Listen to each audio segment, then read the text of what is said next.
The ball drops onto his left foot 25 yards out, and 60,000 voices hold their breath. When it rips into the top corner, the youngest Australian ever to score at a World Cup wheels away screaming.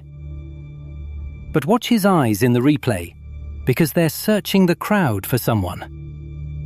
Who is he looking for?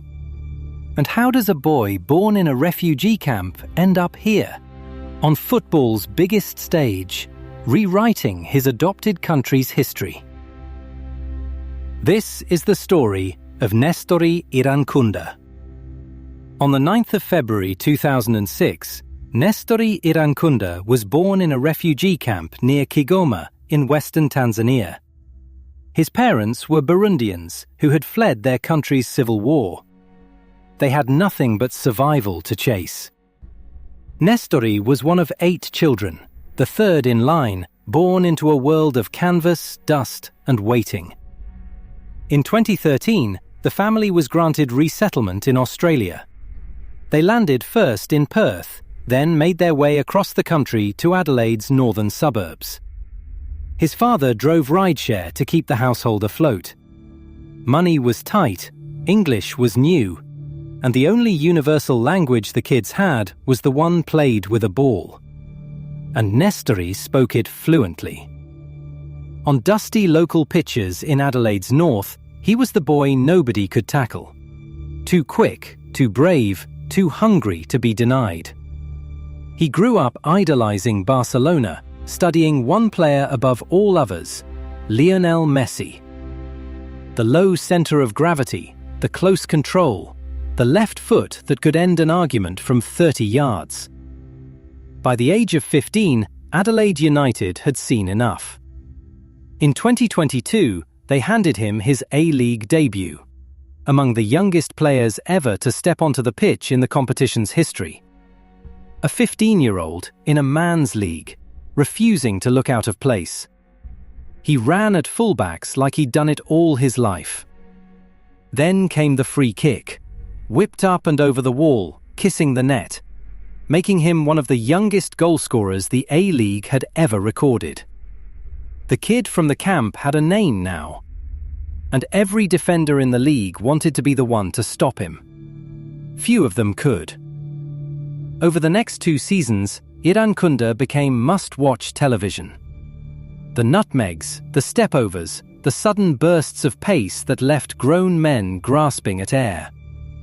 And always that left foot, loaded and lethal, willing to shoot from anywhere inside the half. In 2024, he tore through a defense for 3 goals in a single match, becoming the youngest player ever to score an A-League hat-trick. A record that announced him not as a prospect, but as a phenomenon. And then the news that changed everything. Bayern Munich, one of the giants of world football, agreed a record A-League transfer fee to bring him to Germany.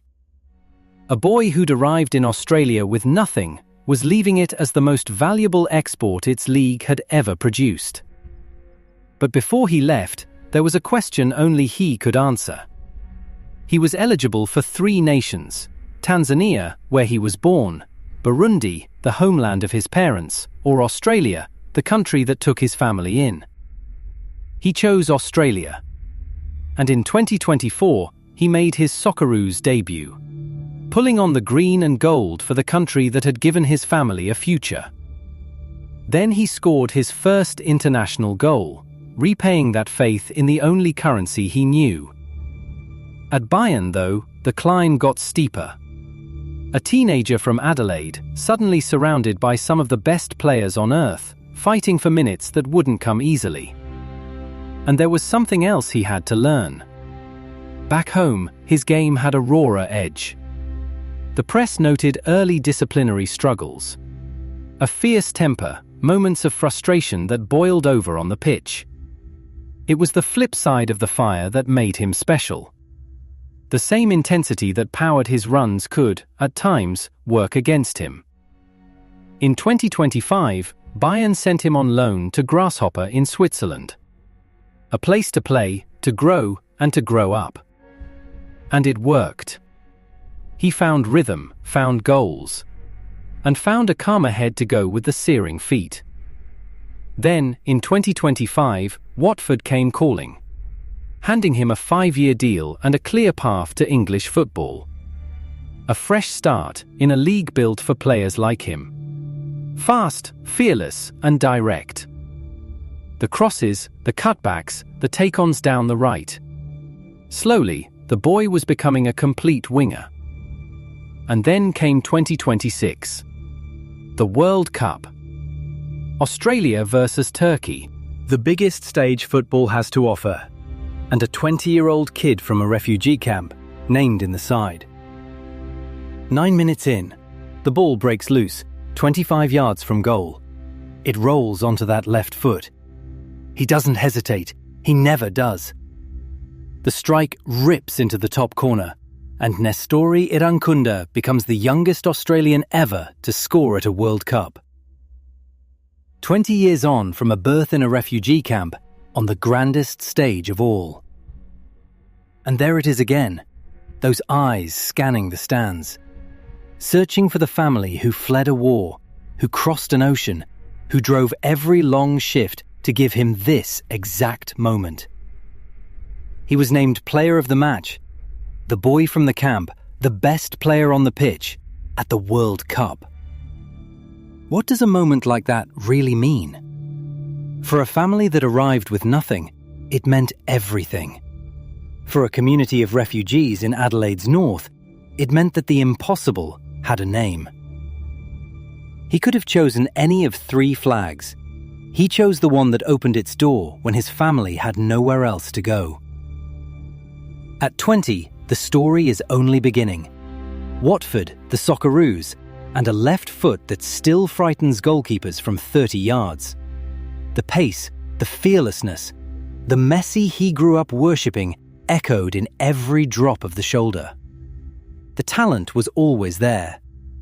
What he's added is the patience, the maturity, the calm to carry it. A wonder kid finally becoming a man. From a camp in Kigoma to football's biggest stage, Nestory Irankunda followed the ball, and the ball led him home. If this story stayed with you, subscribe to Beyond the Boots for more. The boots tell the story. We just follow the footsteps.